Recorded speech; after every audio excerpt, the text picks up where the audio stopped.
family, you too, wherever you are, whatever you may be doing. Thank you so much for making Ref Brown and the Todd family a part of your day. We always greatly appreciate it. If you jump on here live here on this Thursday, feel free to leave a comment in the comment section down below. Make sure to give the video a like, a thumbs up. If you have not yet subscribed, please do so.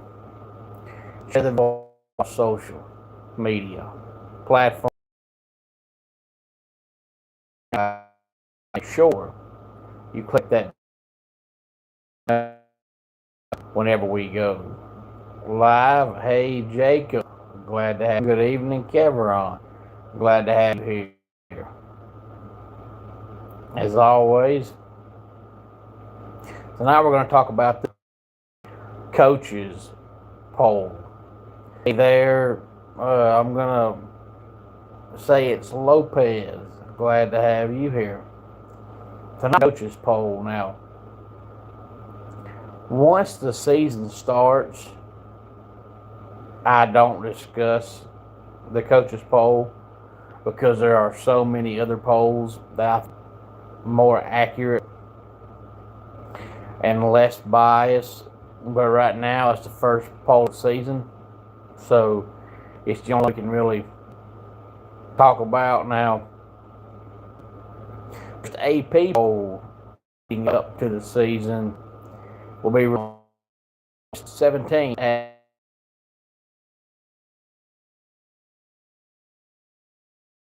The original.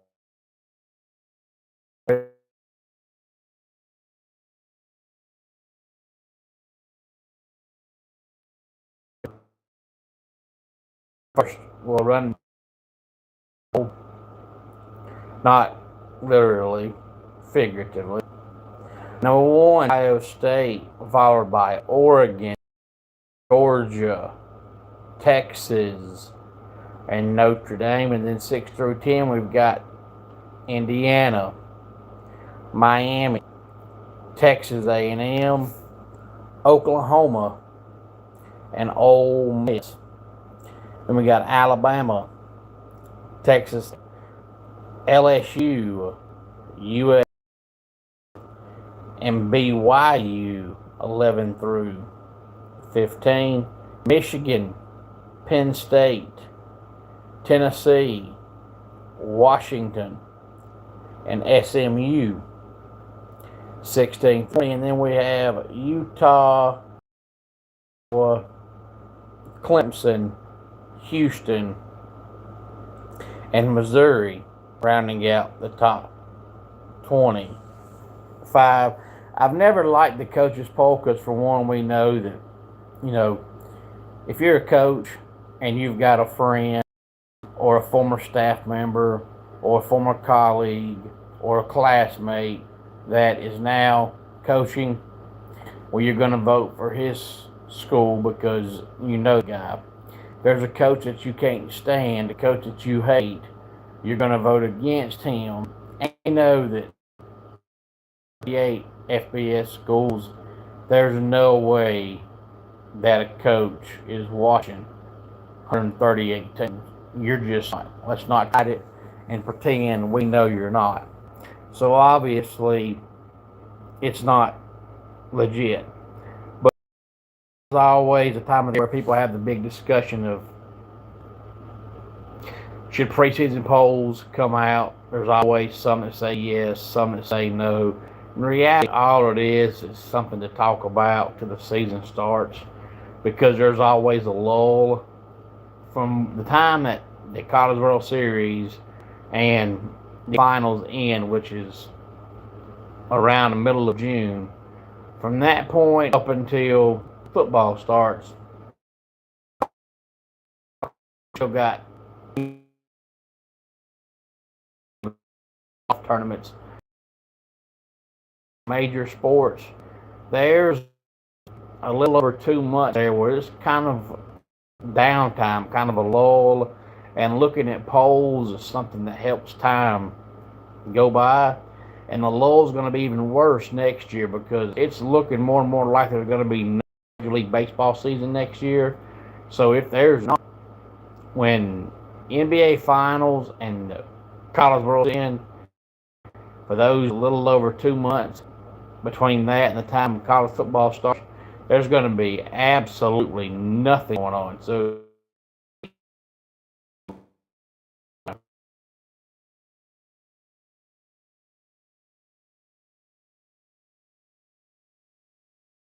new to the channel, if you are, thank you so much for stopping by. Feel free to give the video a like, a thumbs up, subscribe to the channel, tell your friends, tell your family about the channel. Make sure to click that bell so you'll be notified whenever we go live, and share the video on all social media platforms. And Ann, I hope you're not calling me beautiful. If you are, thank you very much, but I doubt very seriously you are talking to me. But I never mind a good compliment, so if you are, I appreciate it. But my problem with the polls, I think it's the same problem that people, not the actual poll itself, but do like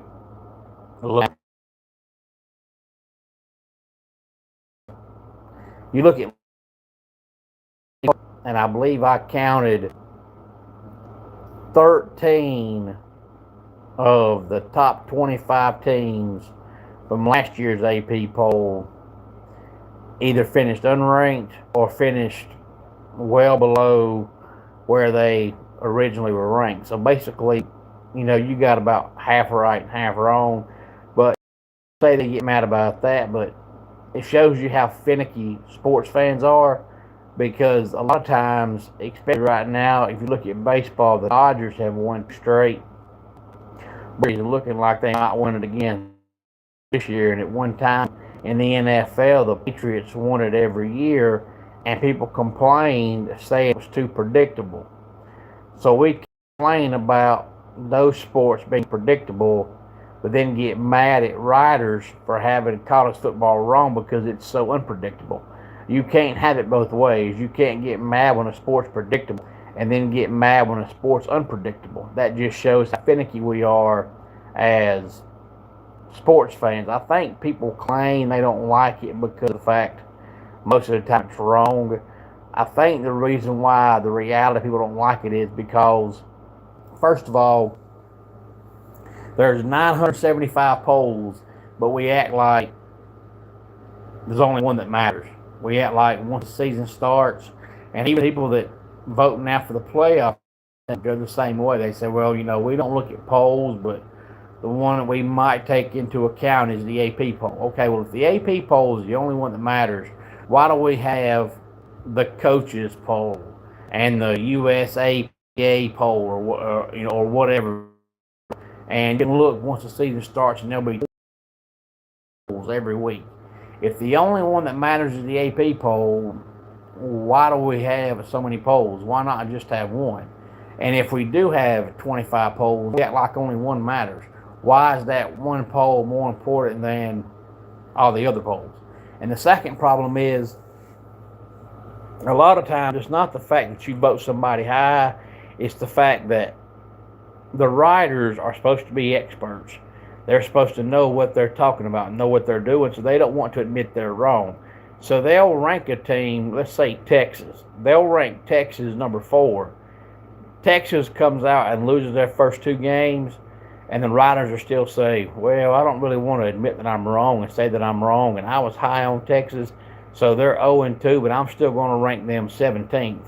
So when they start winning, they turn it around, they don't have that far to go to get back in the top 10. Don't do that. If you're wrong, you're wrong. We're all human. We're going to mess up.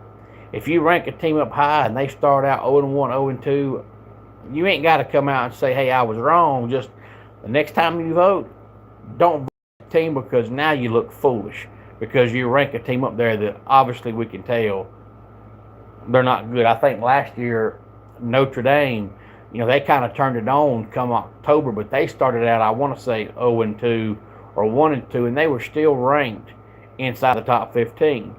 No sense in that. You lost, Everybody else around you won, you should fall.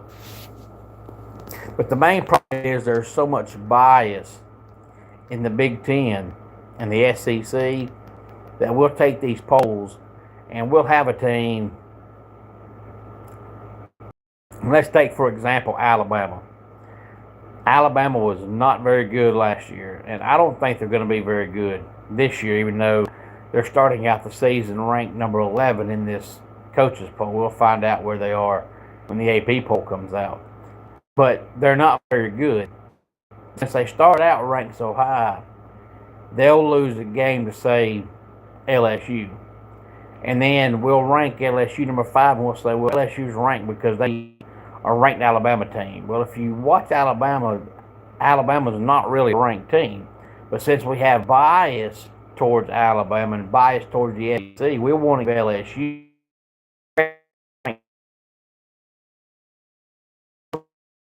Donna says, what do you think about them wanting to 24? You only have one national champion, and the more playoffs is like trophies. Yeah, it is. And Donna, that's why from the very beginning, I said from the get-go, the playoffs should not expand. I was fine with the BCS system, only because watching baseball all my life, and watching basketball all my life, and watching the NFL all my life, they just continuously expand their playoffs. They just keep doing it, keep doing it, keep doing it. So I knew as soon as college football went to 4, I said, it's going to get bigger. And sure enough, it has. When it goes to 24, and it will, it won't be long, they'll be saying, let's go to 32. And the reason why they do that is you want as many markets as possible to watch the playoffs. Because the more markets that watch the playoffs, the more merchandise the game sells, because you go out and buy your favorite team's shirt or hat or whatever because they're in the playoffs, and you're going to watch the playoffs because your team's got a chance. If your team's not there, you don't watch. So you expand it for that reason. You want as many teams as possible in the playoffs to make fans buy tickets, buy the jerseys, buy the hats, or watch the games. If it comes down to the playoffs and your team ain't there, you're not watching. But if your team is there, you watch. Same reason why the NFL has expanded their playoffs. Same reason the NBA has. The NBA now, there's 2/3 of the NBA teams go to the playoffs. That's ridiculous. But they do it because they want you to watch. But my problem is it just waters down the regular season. And I've said that, Don, from the beginning. You expand the playoffs. You take these big-time teams like an Alabama or an Ohio State or a Georgia or an Oregon or any of the blue bloods in college football, Texas, Notre Dame, any of those teams. If it comes around November and the first playoff poll comes out, Halloween weekend, and those teams are 8-0, well, the whole month of November they can rest their starters because their games in November mean nothing. You start out 8-0, you're so high in the polls that if you lose every game in November, you're in the playoffs. Because the voters are going to say, well, when they played their starters, they were really, really, really good. And they're not going to dock you for not playing your starters because you were ranked number 1 or 2 or whatever. So you've got a whole month of games that mean absolutely nothing. The regular season now, most teams end the season with their rivals. If you're Georgia, Georgia Tech, and you're 10-1, if you lose to Georgia Tech, it doesn't mean diddly squat. You're still in the playoffs. So to make sure you have all your players healthy, you're going to play your arch rival, and you're going to rest your quarterback, you're going to rest your receivers, you're going to rest your running back, you're going to rest your punter. Why wouldn't you? You've got the playoffs coming up, and you're already there, and you're playing your rival. Yeah, you want to beat your rival, but what's more important? Beating your rival and losing your quarterback, or resting your entire roster to get ready for the playoffs? At that point in time, you don't care if you lose to Georgia Tech. And that's my problem with the playoffs expanding. It's only because it waters down the regular season. Not for everybody. I mean, there are going to be some teams where if you don't go 10-2, you're not getting in. So for those teams, the regular season is meaningful. But if you're a blue blood and you know you can go 9-3 or 8-4 once it expands to 24 and still make the playoffs, you're going to have 2 or 3 games where you say, you know what, we'd like to win today, but we're looking at the bigger picture. So if we lose today, it doesn't matter. And I remember growing up watching college football when it was the only sport that you really felt like every regular season game meant something, because you needed to go undefeated, but if you lost one, you still had an outside shot. But you knew if you lost more than one game, you were toast. So it really made you feel like every game meant something. Now you get that second loss and you can still say, oh, that's okay. We're still going to the playoffs. And I don't want it to be that way. I want it to be like it used to be, where every game means something. But the problem is, as long as a team can go 7-5, make the playoffs, and guess what? Their fans, even though they know in reality their team has no shot winning it, it doesn't matter. It's their first time making the playoffs. They're going to go out and they're going to buy every hat. They're going to buy every shirt. If they can afford a ticket, they're going to buy a ticket, and they're going to go. And that's what the NCAA wants. They don't care if your team has a chance, or they know they don't. But if you're going to spend your hard-earned money buying a ticket, buying a hat, buying a shirt, they're going to keep expanding the playoffs. If the fans would say, you know what, my team might have made it, but they're not going anywhere, so I'm not going to waste my money watching. I'm not going to waste my money buying a ticket. I'm not going to waste my money buying a hat. I wish them luck, but I know they have no chance. I'm not worried about it. If people would have that mindset, these playoffs in every sport wouldn't expand. But as long as our mindsets are, well, we made it, we got a chance, and we go out and spend money on it, it's going to keep expanding. It's just like what you see in stores with cigarettes. I remember my grandparents telling me that they used to smoke long time ago. But when cigarettes hit $0.25 a pack, they said, you know what? We can live without these things. We're done. But you've got some people who are so convinced that they can't live without them that cigarettes can be $100 a box, and they still gonna buy them. Same way with coffee. Coffee is nasty. It's disgusting. How anybody drinks coffee, I'll never know. But you can go to a store and buy coffee at some places for $1. But people will go to a big time place and pay $7-8 for coffee. And those people are so convinced they need coffee that same coffee costs $20 for 1 cup, they'd still buy it. They've got to have it. They've got to have it. It helps them get by. They've got to have it. Well, these playoffs are the same way.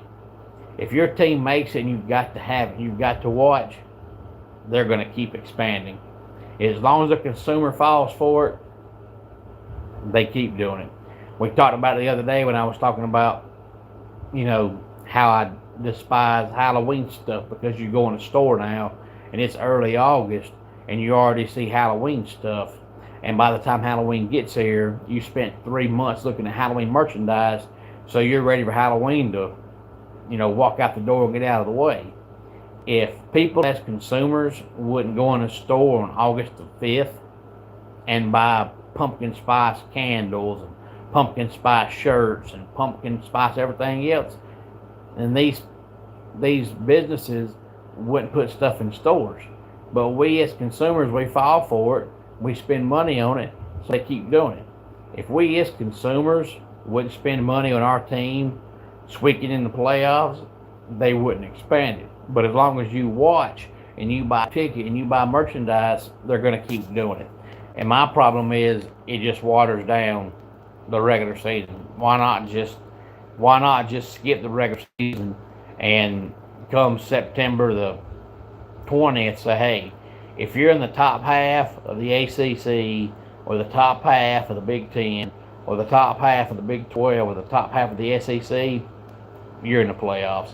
And then just take the top 10 teams in each conference and start a playoff. Why in the world waste your time having 3 months of regular season when every big time team is in the playoffs? It doesn't matter.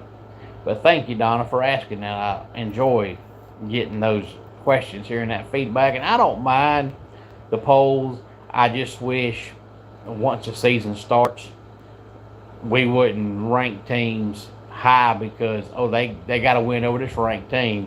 We can look and see that team shouldn't have been ranked. And we shouldn't act like one poll is the only poll that matters, but still have 95 polls. If only one poll matters, the other polls shouldn't even come out.